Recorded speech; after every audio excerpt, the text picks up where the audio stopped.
Instituto de Matemáticas e Investigaciones de la Universidad Nacional Autónoma de México les da la cordial bienvenida.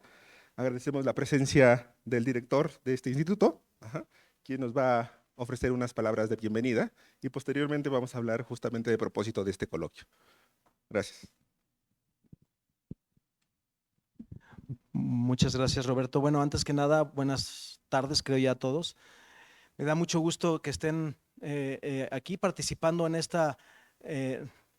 proceso de revivir uno de los eventos enfocados a una de las tareas principales del instituto, que es difundir la labor de las matemáticas aplicadas, los sistemas, la física, matemática, la estadística y su interacción con otras diferentes áreas de la ciencia. El propósito del coloquio en un inicio, a lo mejor al rato les cuento un poquito más la historia de Roberto, empezó hace algunos años, en el 2014, después por ahí hubo un lapso hasta el 2017 y después tuvimos la pandemia que nos dejó un poco fuera de contexto y ahorita estamos retomándolo. Por ahí decía Ramón hace ratito, es la Season 2 del coloquio y por eso le pusieron primer coloquio, pero me da mucho gusto dar la bienvenida y por supuesto ojalá podamos seguir con este evento importante que se generó en la gestión pasada del instituto y le demos realmente ese uso y esa, digamos, esa difusión entre nuestros estudiantes y en particular entre toda la comunidad que hace y que interacciona con matemáticas aplicadas, sistemas y las tareas cómputo y las tareas que hacemos aquí. En particular me da gusto, y ya con esto me callo, darle la bienvenida a Vianey Leos, quien conozco desde hace muchos años, y su labor en la Universidad de Toronto con la comunidad de latinoamericanos es realmente fuerte. Ojalá y la puedan aprovechar, como ya se ha aprovechado por muchos en ese sentido. Bienvenida, Vianey, y bueno, bienvenidos a todos. Gracias. Pues muchas gracias, Ramsés, por las palabras de bienvenida. Bueno, déjenme contarles, voy a aprovechar un par de minutos para contarles cómo surge el coloquio IMAS. El coloquio IMAS surge con el objetivo, como lo ha dicho el doctor Mena, de tener mayor interacción entre los grupos que se forman en este instituto, generar lazos multi e interdisciplinarios en computación, sistemas, y bueno, desde luego queremos fomentar pues, la innovación científica y tecnológica de este instituto.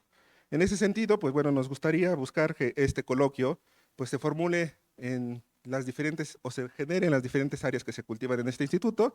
Pretendemos que tenga una rotación en los departamentos, le pediremos justo a algunos voluntarios de cada departamento que sean partícipes del comité organizador y en ese sentido, pues bueno, practiquemos la buena práctica de la difusión del conocimiento y la innovación tecnológica y científica del quehacer de la ciencia.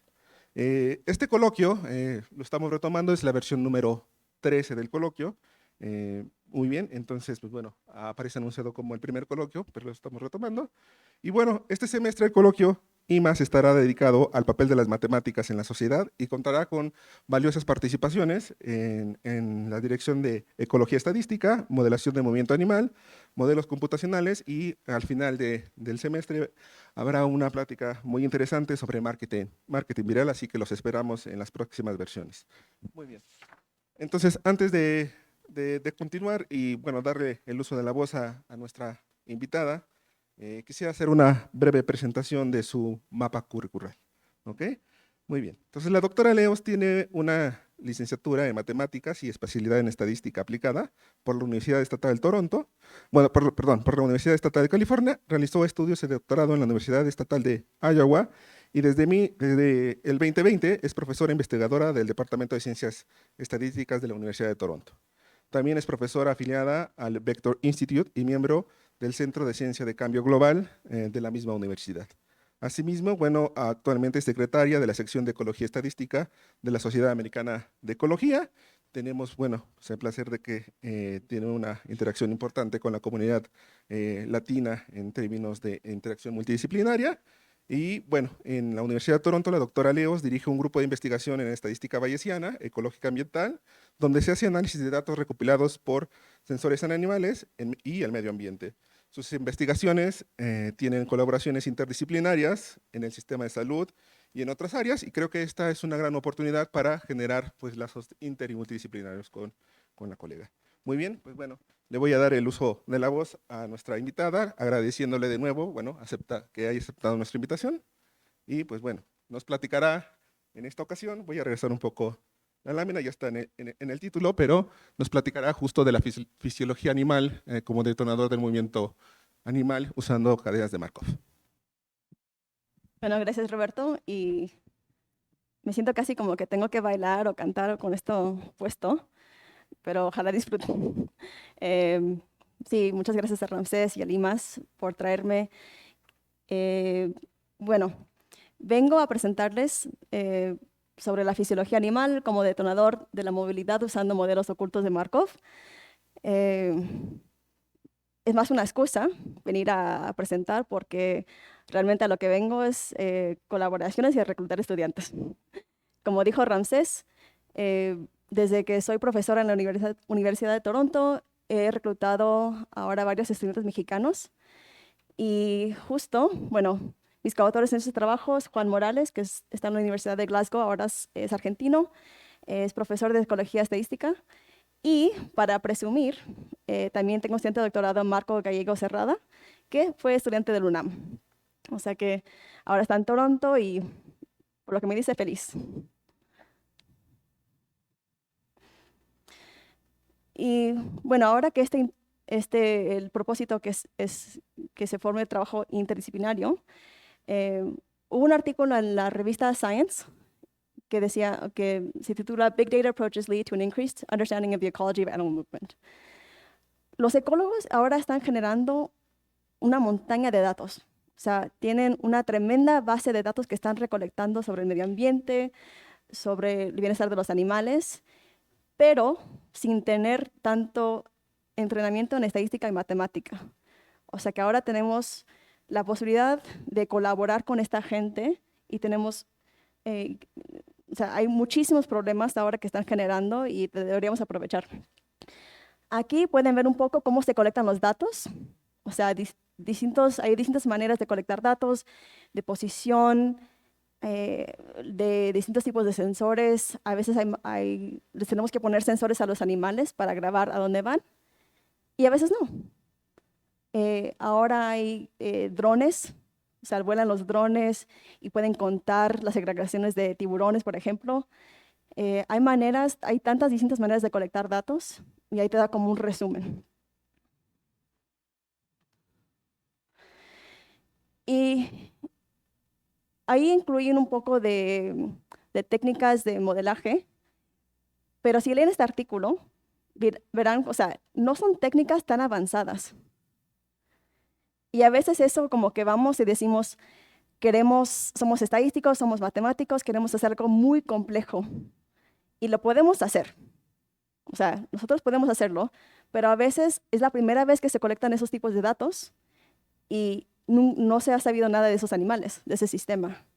O sea, que hasta arrancando con algo básico, podemos aprender mucho de esos animales, formamos colaboraciones con esa gente y ya también cada uno puede hacer algo más complejo.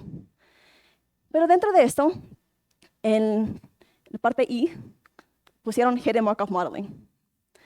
Y yo en mi doctorado en estadística, desde el principio dije, yo quiero trabajar con tiburones. No sé por qué estaba tan terca en un departamento de estadística en el medio de Estados Unidos, sin océano. Pero yo llegué y dije, quiero trabajar con tiburones. A ver si se puede. O sea, a veces dices, si no preguntas, no, o sea, no sabrás, ¿no? Pero lo que ocurrió es que al tercer año descubrí un grupo en Escocia y ellos estaban justo trabajando con Hidden Markov Models para datos de animal. Y aquí ocurre, y bueno, si miras este modelo al láser. Buenísimo, a ver. Láser, mira. Bueno, ahí va a estar jugando un poco también. Bueno, Hidden Markov Modeling.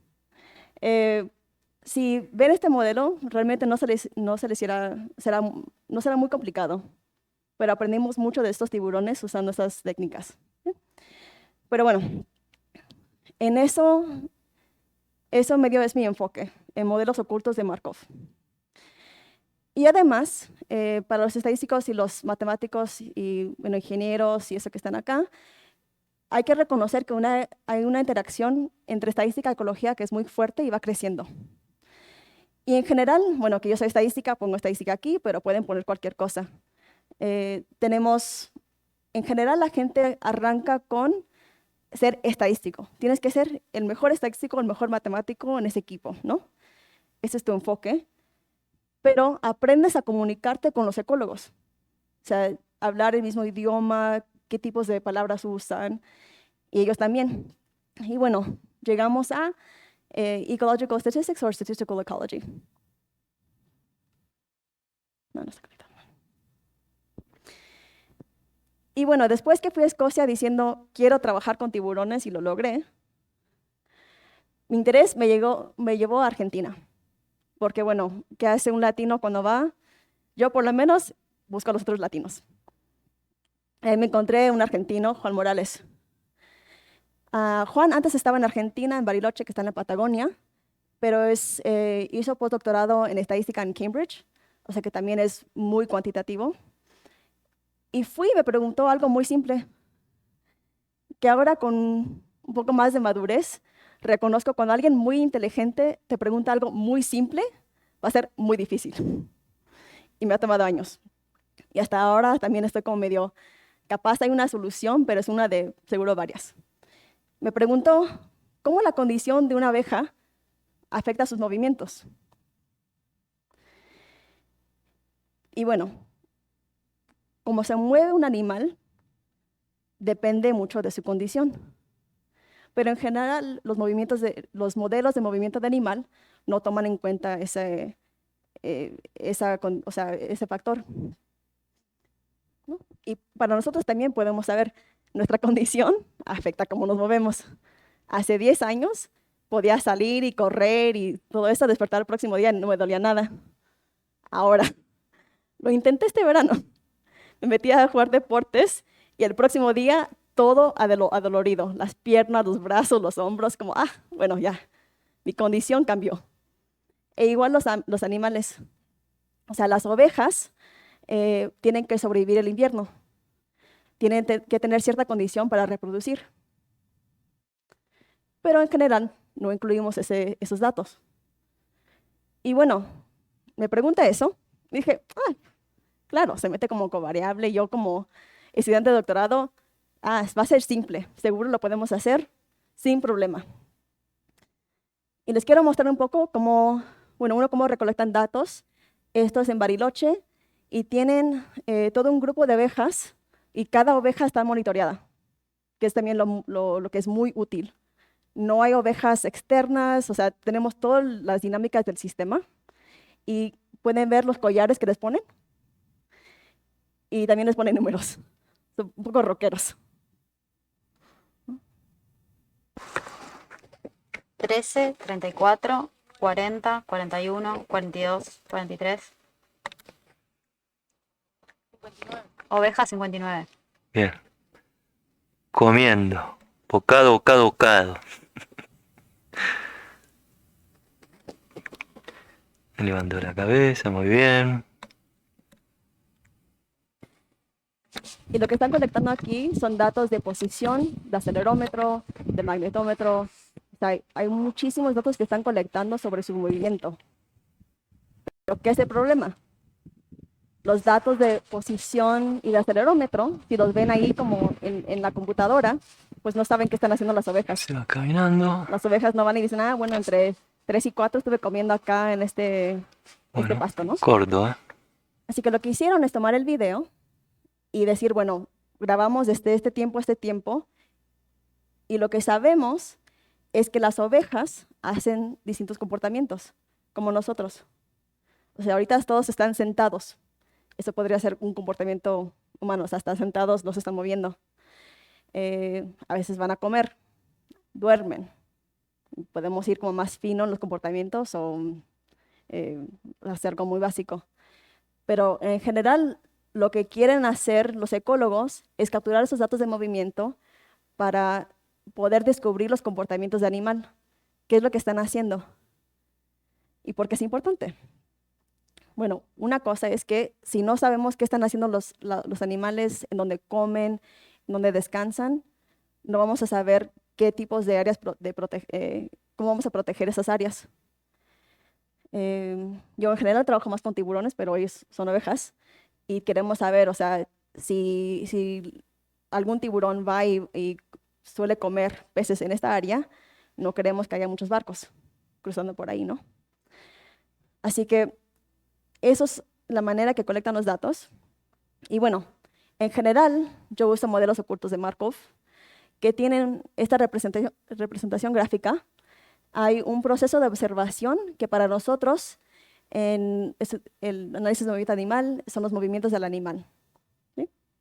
Y los estamos recolectando sobre el tiempo, o sea, T-1, tiempo T más 1.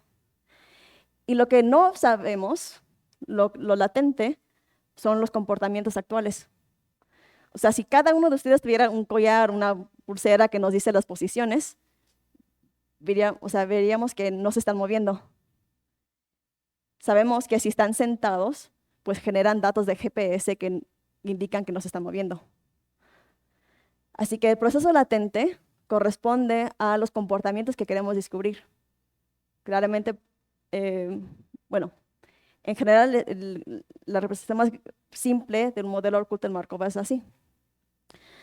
Ahora, algo básico, las cosas básicas del Hidden Markov Model es ahora le voy a meter el Spanglish, perdón, un doubly stochastic process compuesto de un proceso de observación y un proceso de estado. Un Hidden Markov Model básico, un modelo de oculto de Markov básico, supone independencia condicional del proceso de observación, dados los estados. Para arrancar, suponemos una primera orden en la cadena de Markov que evoluciona en tiempo discreto.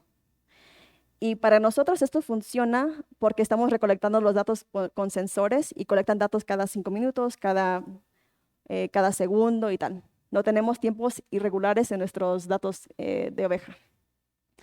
En otras aplicaciones no es así.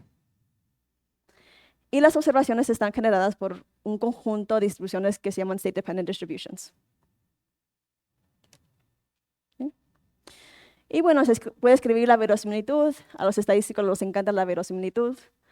Se puede escribir de dos maneras distintas. Y el Hidden Markov Model, si quieres tener una función de los datos, bueno, de los parámetros, debe ser al revés, de los parámetros dados los datos, se puede expresar como un producto de matrices. Y se puede hacer de manera muy fácil. Ahora, en general, la aplicación de modelos de oculto de Markov en ecología se hacen de forma no supervisada. Y eso es que no sabemos cuáles fueron los estados o los comportamientos que fueron realizados en la serie de tiempo. Bueno, o sea que usamos un modelo oculto de Markov más como un modelo que aproxima cómo se generaron los datos, un Data Generating Mechanism. ¿Y por qué? Bueno, hay quien quiera seguir un tiburón bajo el agua por 3 horas y a ver qué está haciendo y anotar, lo puede hacer. Pero es muy difícil. O sea, el propósito de ponerle sensores a los animales es que podemos monitorearlos en áreas que no podemos seguirlos. Le puedes poner un sensor a una águila y ves dónde vuela y eso, ¿no? O sea, para eso lo queremos. Ahora, también se puede aplicar de forma semi-supervisada, y yo diría que esto es una área que se debería explorar más, porque a veces, como con las ovejas, puedes ver, tienes parte de un video que forma parte de una serie de tiempo, y dices, bueno, no sé qué hizo los 4 días, pero esas 3 horas sí puede etiquetar, sí. En ese tiempo que estuvo haciendo la oveja, ponerle comportamientos como comiendo, caminando, corriendo, haciendo lo que sea, ¿no? Y supervisada es que todos los estados son conocidos, que es más raro. Y en general, todo ajustar modelos, o sea, se modifica un poco la verosimilitud, pero no es muy complicado. Así que también han habido tampoco hay tantos artículos de estadística donde el enfoque de un Hidden Markov Model es el Classification Accuracy. que se nos hizo un poco raro también, o sea, si queremos clasificar comportamientos, a ver qué propiedades estadísticas tienen, ¿no? Así que mi primera estudiante de doctorado que ya se doctoró, Sofía Ruiz Suárez, que también era de Argentina, bueno, es de Argentina. Así que tengo una bola de latinos y quiero más en Toronto. Tiene un artículo, voy a platicar de ese artículo, y es Hidden Markov Models en aplicación supervisada. Y luego tenemos otro artículo también en formas no supervisadas, que la semana pasada fue aceptada en JASA Theory Methods. Y esto era Hidden Markov Models y cópulas. Y sé que hay gente aquí que estudia cópulas. Lo malo es que yo soy la de modelos ocultos de Markov y el de cópulas está en Toronto. Pero les puedo preguntar a ver si quieren. Ahora, la doctora Sofía Ruiz Suárez, este es su artículo sobre clasificar comportamientos de ovejas usando datos de acelerómetro.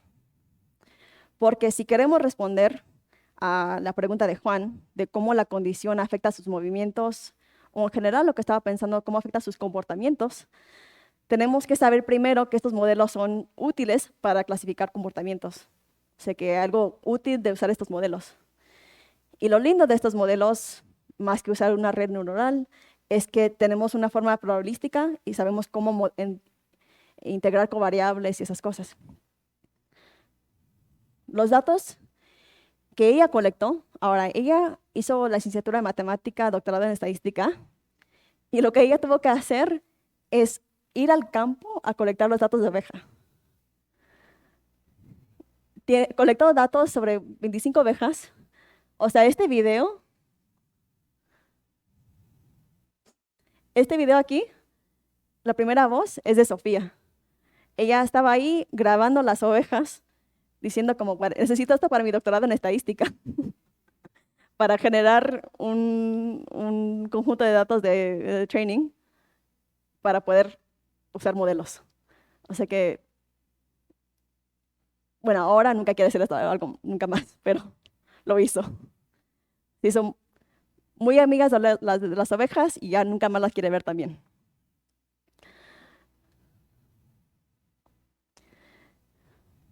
Bueno, colectó datos de las ovejas durante septiembre y diciembre, que es durante primavera y verano en Argentina, para tener etiquetas del comportamiento de oveja. Grabó estos videos también. Y ahora, esto es otra cosa. ¿Cuántos comportamientos tiene una oveja? Es decir, ¿cuántos comportamientos tenemos nosotros? Si quieren poner como caminar lento, caminar rápido, caminar en la plaza, caminar, o sea, caminando una montaña, caminando en la ciudad, podríamos construir como miles de comportamientos, ¿no? Pero queremos algo más básico, más simple para arrancar. Y lo que hicimos es que construimos 4 categorías. Inactivo, que toma en cuenta que está sentada la oveja o que está durmiendo, caminando lentamente, caminando más rápido y forrajeando, o sea, que están comiendo. Y bueno, Juan ha estudiado estas ovejas ya por mucho tiempo. Y pensarías, le encantan las ovejas. Cada vez que veo a Juan le voy a regalar algo de oveja, ¿no? Dice, bueno, es que las ovejas no hacen muchas cosas. Son más fáciles de estudiar, no son muy interesantes. Es un sistema donde podemos colectar datos y eso. O sea que son lindas las ovejas. No quiero decir que no, pero tampoco hacen tantas cosas.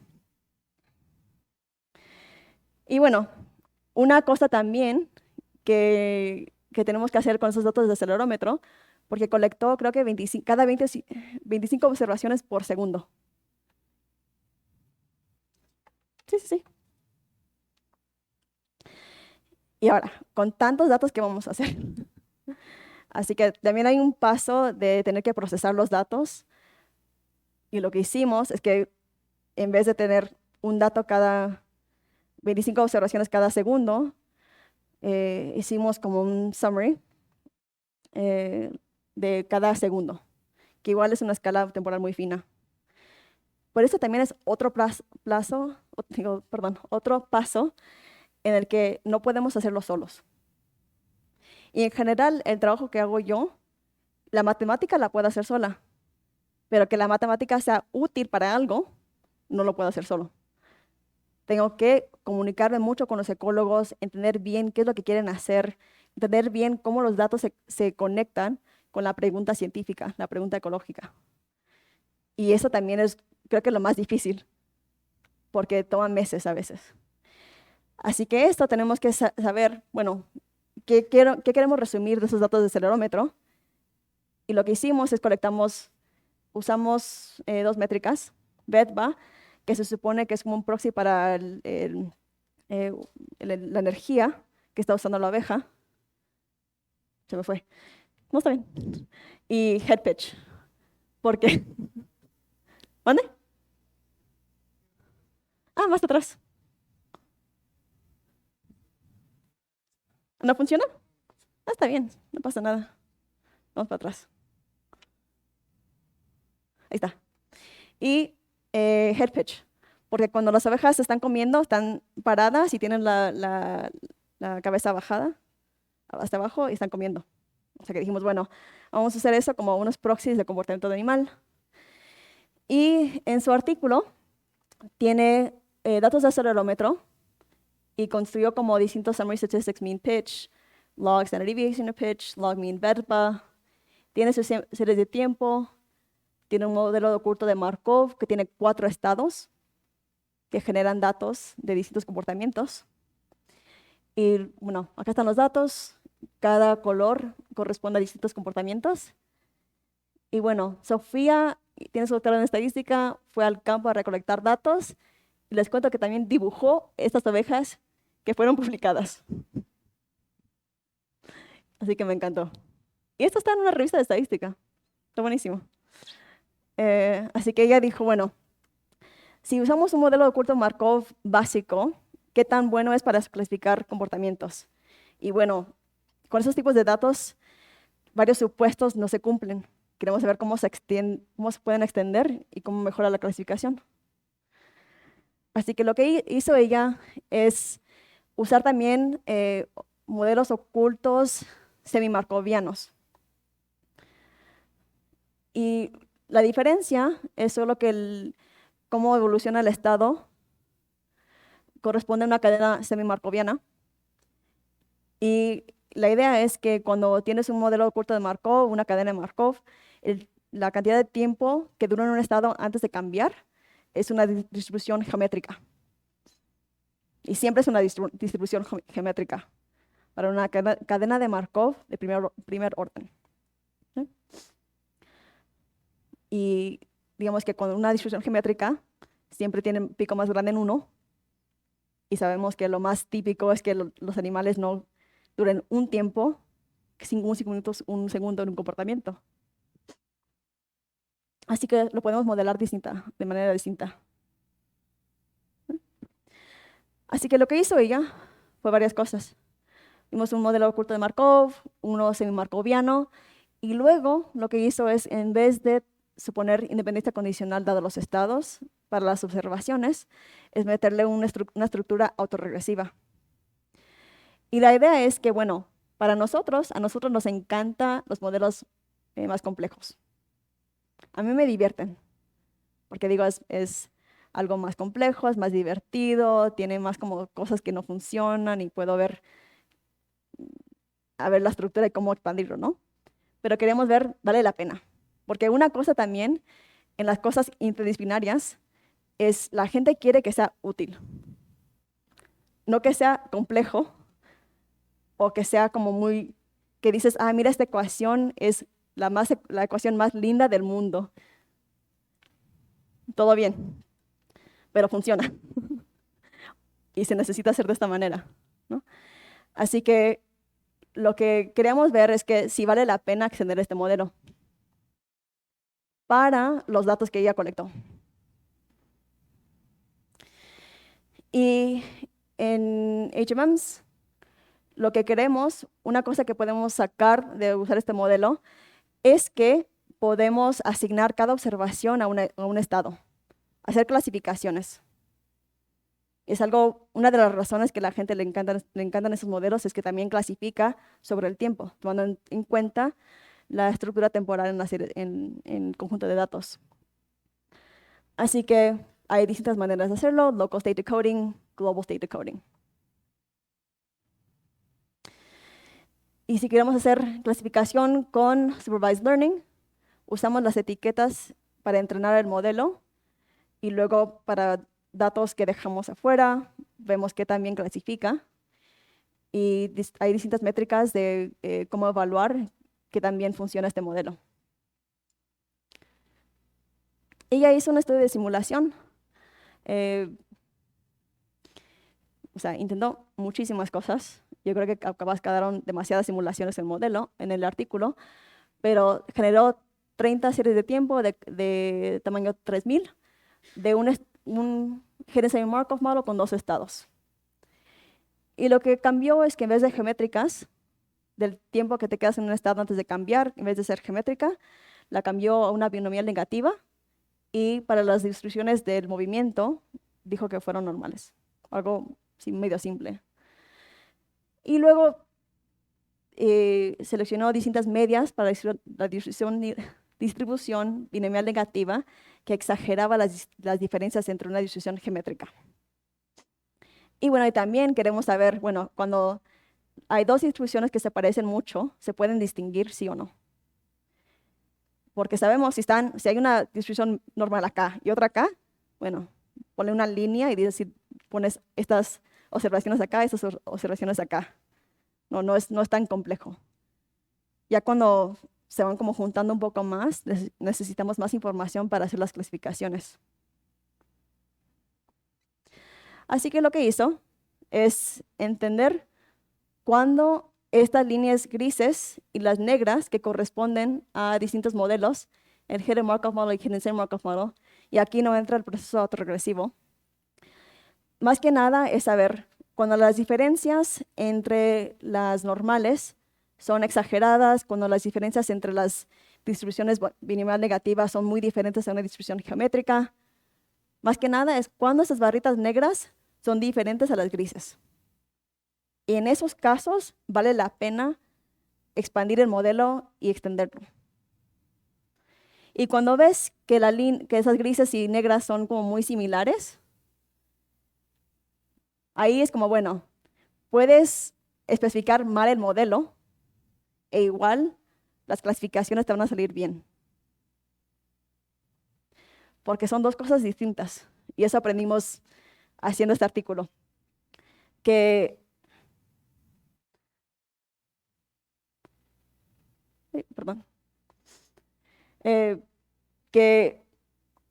en general, para clasificar, no tienes que tener el modelo bien especificado, porque no tenemos que capturar las características de esos datos, solo clasificarlos. O sea, puedes poner un modelo que no captura muchas dinámicas de los datos e igual clasifica bien. Para los datos de las ovejas aplicó 4 modelos. Hicimos toda la inferencia en forma bayesiana. Para esto usamos STAN, porque era muy simple usar STAN. Y bueno, podemos ver unos box plots de los distintos comportamientos y diferencias entre ellos.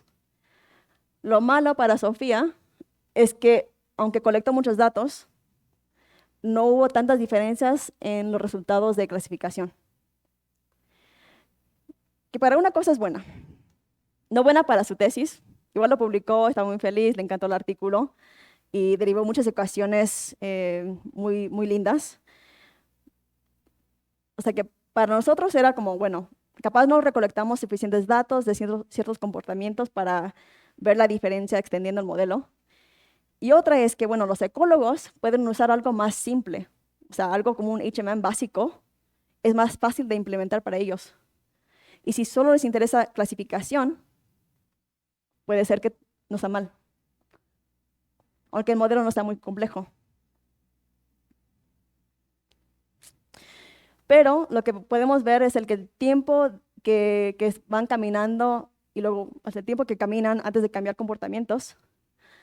No se parece a una distribución geométrica, que es la verde, se parece más a una binomial negativa, y esos son los datos reales para algunas cosas, ¿no? Y lo que está haciendo Juan ahora es recolectando más datos, más etiquetas y eso. Pero por lo menos tenemos un modelo que clasifica más o menos bien los comportamientos y sabemos que son útiles para algo, ¿no? No sé cuánto tiempo me quede. 10 minutos. Bueno. Lo difícil para recolectar datos de movimiento de etiquetas es que, bueno, en el mecanismo de muestreo, Sofía va cuando puede, ¿no? Y solo fue en septiembre y diciembre, y es difícil usar etiquetas y recolectarlas, pero sabemos que los modelos ocultos de Markov pueden ser útiles. Ahora, regresando a la pregunta de Juan. Lo que vamos a usar es datos de posición, más que nada para hacer la vida más simple y tener menos datos que los del acelerómetro. Y el problema es que tenemos Juan me pregunta, ¿cómo la condición afecta al movimiento? Y bueno, si tienes la información de condición y movimiento, capaz no es muy difícil. Metes todo un modelo, lo construyes y todo eso, está todo bien. Lo que no me dijo es que tienen datos de posición, que vamos a usarlo como proxy para comportamiento, de cada 5 minutos, y cada 5 minutos queremos que corresponda un comportamiento de la oveja. La condición es el porcentaje de grasa de las ovejas y tienen un dato cada mes. Y bueno, gracias, Juan. Y yo como, ay, sí se puede hacer, seguro. Y me dice, bueno, aquí tienes los datos. Una observación de condición cada mes y datos de movimiento. ¿Y qué hacemos con eso? Lo que sabemos es que hay ecuaciones fisiológicas para las ovejas y en general para muchos animales también, que nos dicen cómo va evolucionando la grasa o la condición sobre el tiempo. O sea que lo que hacemos es que regresamos a un modelo oculto de Markov con el comportamiento, las observaciones que son los movimientos del imán, y le metemos una covariable. Y lo que hacemos es que para este modelo es que la matriz de transición, que nos dice cómo evolucionan los comportamientos sobre el tiempo, cambia dependiendo de la condición de la abeja.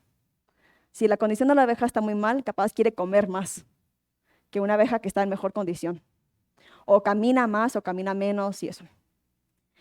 Y lo que hacemos es que queremos predecir a una escala más fina, como diaria, la condición de esta abeja. Ahora, como Sofía, bueno, no tanto como Sofía, porque ella tuvo que salir con las ovejas, es que yo me tuve que meter a ver cómo voy a predecir estas observaciones. Y me tuve que meter a entender bien lo que es la balanza energética que se produce en una oveja. Y como nosotros, si comemos unos tacos muy ricos, tienen una grasa, es muy diferente a que nos comamos una ensalada con mucho brócoli, espinacas y eso, ¿no? Bueno, también las abejas. Que sabemos si comes, aumenta tu balance energético. Y por ahora estamos suponiendo que cualquier cosa que coma tiene el mismo aumento. Gasta energía moviéndose y gasta energía también en el mantenimiento de su día. O sea, si no se mueve para nada la oveja, igual gasta energía. Pero esto luego afecta cómo va aumentando o disminuyendo el músculo que tiene la oveja y la grasa también. Y lo que a nosotros nos importa es el porcentaje de grasa, porque el porcentaje de grasa para ovejas es un proxy para condición. Y esa es la covariable que queremos. El problema es que tenemos estas ecuaciones que depende que sepamos cuándo está forrajeando una oveja. Y eso es lo difícil. O sea, el punto de los sensores es para no tener que seguir a las ovejas todo el día y saber qué están haciendo. Podemos inferir lo que están haciendo con algo de incertidumbre.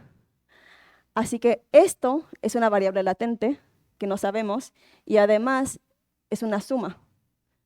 Queremos saber cuántas veces ese día comió la oveja.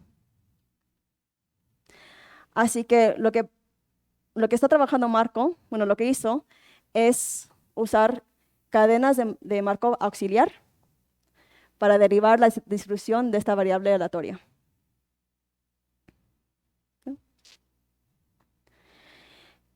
Y la razón que descubrí la manera de hacerlo es que hice un postdoc en North Carolina State University.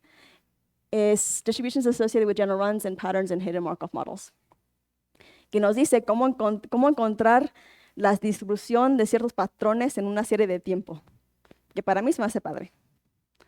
O sea, puedes ver como, bueno, y cuando la abeja cuántas veces hizo esto y esto y esto, enseguida.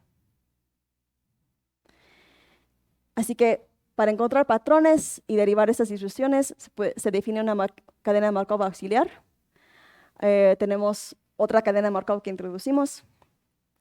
Tiene otra distribución inicial, otra matriz de probabilidad de transición y tal. Y de esa manera podemos construir las distribuciones, que no es necesariamente como una distribución normal que queda muy linda, pero hay distintas sumas y maneras de escribirlo. Y lo que puedes hacer es que digamos que tienes una matriz de transición de 2 estados para una cadena de Markov que tiene 100 observaciones. Y si cambias los valores, tú puedes derivar exactamente la distribución de cuántas veces el estado 2 va a ocurrir. Así que digamos que la P sea 0.95, que Q 0.2. Si tienes 100 observaciones, sabes que la mayoría de veces el estado 2 va a ocurrir menos de 20 veces. Y eso es como más en general, sin tener datos. ¿Qué es lo que ocurre? Y para mí, otra vez, lo lindo es que puedes calcular estas distribuciones exactas. Y ahora la diferencia con un Hidden Markov model es que tienes teóricamente lo que podría ocurrir. Y luego, ya teniendo los datos, puedes inferir qué pasó en esta serie de tiempo. O sea, para los datos de las ovejas, ¿cuántas veces comió? Y bueno, ya sabiendo cómo derivar esta distribución, podemos meterlo otra vez para poder predecir el peso de los músculos en las ovejas, la cantidad de grasa que tiene la oveja y derivar este porcentaje. Ya teniendo esta variable, la podemos introducir otra vez con un Hidden Markov model, meter covariables. La verosimilitud no cambia mucho, es muy fácil de usar. Ahora, lo difícil es que esta distribución que tenemos,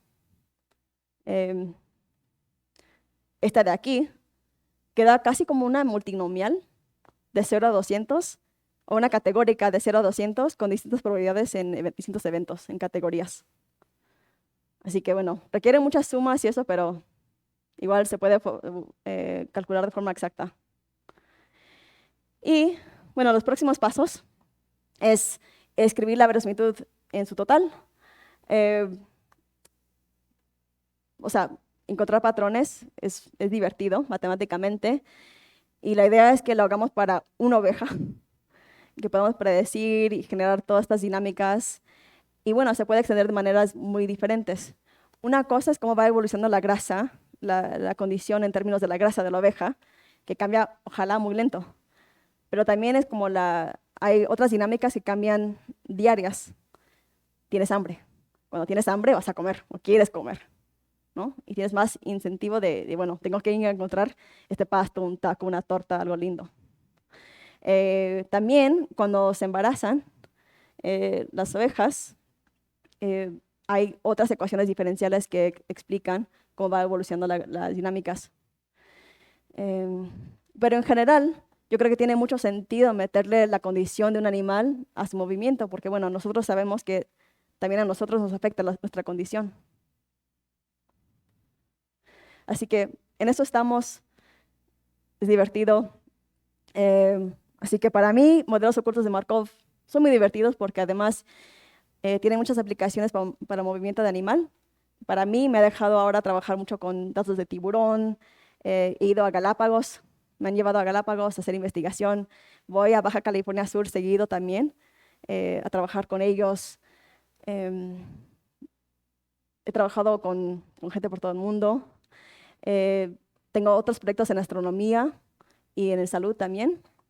Y en general se pueden aplicar muchas cosas que para mí es lo divertido, como estadística, y además tengo este puesto entre la Escuela de Medio Ambiente y Estadística. Me divierte mucho colaborar con gente. Y una cosa también, o sea, colaboras con gente y te metes a la ecología, dices, ¡ay, qué divertido! Y en algún punto vas a decir, bueno, extraño la matemática. Lo lindo es que te puedes ir. Dices, bueno, nos vemos la próxima semana y regresas a los estadísticos. Andas con los estadísticos matemáticos y dices, bueno, quiero aplicar algo, quiero ser útil, o sea, quiero que tenga como un resultado, y te regresas a ecología. Como divertido ir entre dos mundos, entre varios mundos. Así que bueno, cualquier pregunta que tengan, por favor, pregúntenme. Muchas gracias a Ramsés y a Rimas por traerme y bueno, recibí dinero del Canadian Statistical Sciences Institute. Gracias.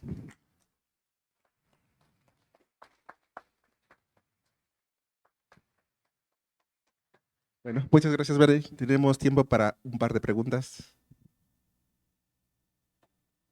Sí.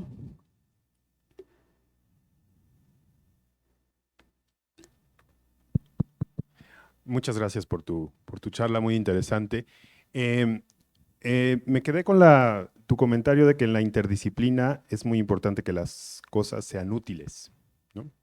Y tú, bueno, ¿cómo evaluaste el modelo y te diste cuenta que uno de los modelos más sencillos hacían una buena clasificación? Pero, ¿qué tal si el colega con el que estás colaborando en realidad quiere una buena explicación? ¿Cómo evalúas el poder explicativo de tus modelos? Sí, o sea, de eso cambia mucho, ¿no? Si quiere decir que este modelo es útil para describir las dinámicas de movimiento y cómo del comportamiento, bueno, una cosa sería decir como, bueno, sabemos que no hay un buen ajuste en estas. Sabemos que caminar, el comportamiento de caminar no tiene una distribución geométrica, o sea que no deberíamos usar este modelo. Se pueden calcular residuos de un hidden Markov model con un modelo, como un modelo lineal, son quantile pseudo residuals. También podemos ver, hacer cosas de como training y test, dejar un conjunto de datos afuera, ajustar el modelo y ver qué tan bien explica el modelo estos datos. Pero sí, también hay como también poder simular de este modelo ajustado y comparar los datos que simulan los modelos ajustados a los datos reales y ver que hay diferencias entre los dos. Pero sí, o sea, yo en general les digo porque confunden. Una cosa que los ecólogos confunden mucho con los que yo trabajo es que clasifique bien y que sea un buen modelo para describir. Así que yo estoy ahí como, mira, es útil, pero es una diferencia muy grande. Que esto funcione para esto no significa que funciona para describir. Y es algo que tenemos que decir ahí como, bueno, es útil para solo esto. Oye, y ya que tengo el micrófono, hay dos factores que probablemente afectan el comportamiento de las ovejas y de los tiburones y de muchos animales, que sería la presencia de otros Sí. individuos, ¿no? Las interacciones con otros, y también el entorno, o sea, cómo está el alimento, si hay variaciones o no, dependiendo de la estación del año, lo que sea. ¿Los han tomado en cuenta en este tipo de modelos, esos dos factores? En este no, queda por hacer, pero lo lindo es que, o sea, lo que ha hecho Juan y sus estudiantes han visto que hay dinámicas sociales, que si hay un base de pasto que está muy rico, no todos se los pueden comer. Hay una jerarquía. O sea, no todos pueden andar donde sea. Hay áreas muy exclusivas y ahí pueden entrar, o sea, podemos incluir esa información también, de si hay otros presentes, si las ovejas una está dormida y va caminando hacia la que está dormida, capaz va a dormir también. Sí, pero queda por hacer y por lo menos, Juan tiene unos datos muy, muy lindos y creo que le falta colaboraciones. Bien, muchas gracias. ¿Una pregunta más?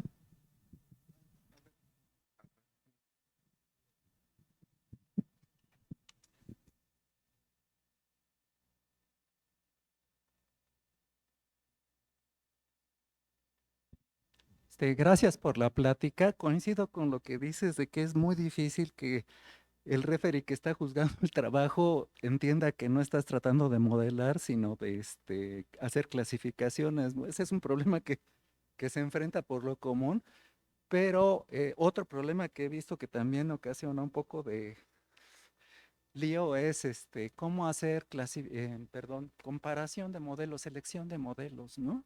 Sí, Porque en ocasiones sugieren, por ejemplo, bayesianos, criterios que tienen que ver con las capacidades predictivas y en el sentido de que para predecirte una clasificación es el que lo hace en forma más adecuada, pero creo que no es necesariamente, en todo caso, lo mejor que uno podría hacer. Yo creo que eso es algo que depende de cada situación. ¿Qué experiencia tienes tú? Esa es básicamente mi pregunta.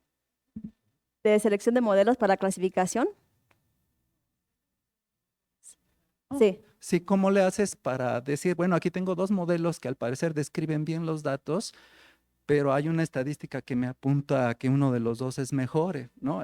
Pero eso puede ser, repito, en términos de un índice de predicción o en términos de algún índice de cómo está haciendo la clasificación, o hay varios contextos, ¿no? sí. Pues para eso me pongo como a platicar muy bien con los ecólogos y les pregunto, mira, ¿qué es lo que quieren hacer?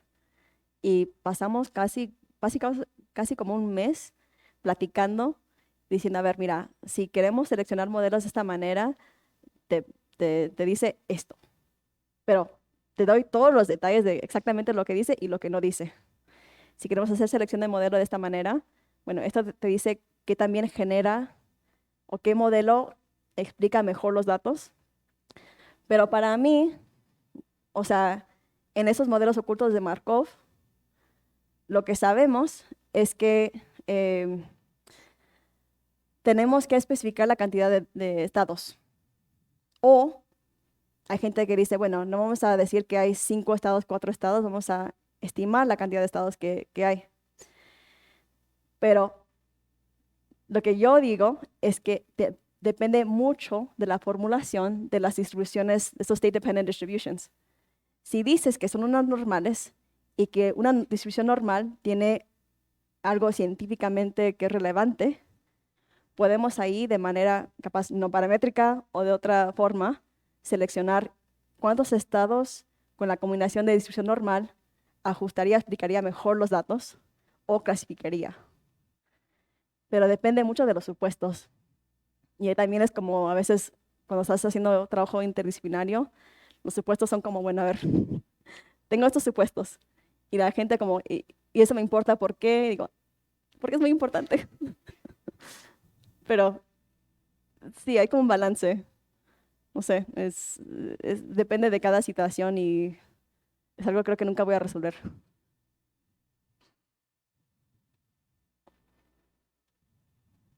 No sé si tengo tiempo para una pregunta, pero bueno. Más bien comentario. Bueno, muchas gracias por la presentación, Vianey. A mí me llama mucho la atención los modelos, como yo los veo, los modelos de Markov escondidos, es una generalización del modelo bayesiano donde hay una dependencia en el parámetro, que en este caso lo que desconoces, que es el signal, la señal, que modelas a través de un proceso markoviano que puede o no tener una estructura compleja. Sí. En este sentido, tú, en tu ejemplo, en tu aplicación, es un proceso que tiene 4 estados, ¿no? Sí. Es lo que estoy viendo, ¿no? Entonces, y la función de emisión, o sea, la que observa los datos, el State Dependent Model, es normalmente, creo que normal, lo que estás usando.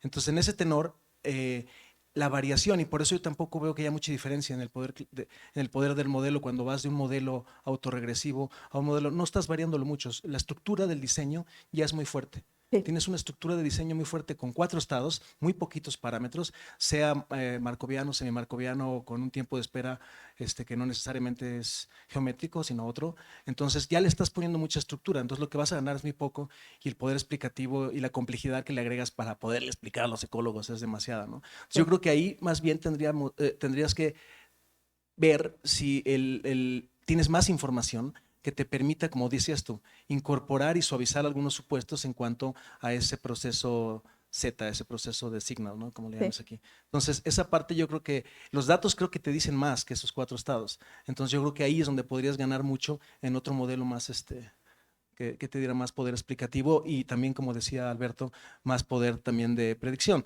por un lado. Y por otro lado, la función de emisión, Ujú. pues puede ser muy compleja y Sí. agarrar la normal no siempre es la más fácil, ¿no? Sí, en estas aplicaciones, acá con los tiburones, yo en general trabajo con distribuciones, state dependent distributions semiparamétricas. O sea, no les pongo forma y le hago algo más flexible porque tengo tantos datos que también se pueden informar y para mí creo que es identificable en práctica. Sí, lo que quedó de Sofía de los datos de movimiento de abeja es que habían muchos más estados. Lo resumimos, tenía que terminar la tesis, pero sí, algo más, por eso digo como semi-supervisado, algo más flexible, podría capturar mucha más dinámica, mejor, eh, sí, que sea un modelo que funcione mejor para varias cosas. Así que como que quedó ahí. Pero por eso digo, o sea, hay tantas cosas que se pueden hacer con estos datos, hay tantas cosas a las que podemos responder y nosotros como estadísticos, matemáticos, ingenieros, deberíamos aprovechar de estas colaboraciones. Y además, bueno, también Juan habla español. Sé que hasta eso se hace fácil. Bueno, muy bien. Pues muchas gracias, Vianey. Agradecemos por la plática.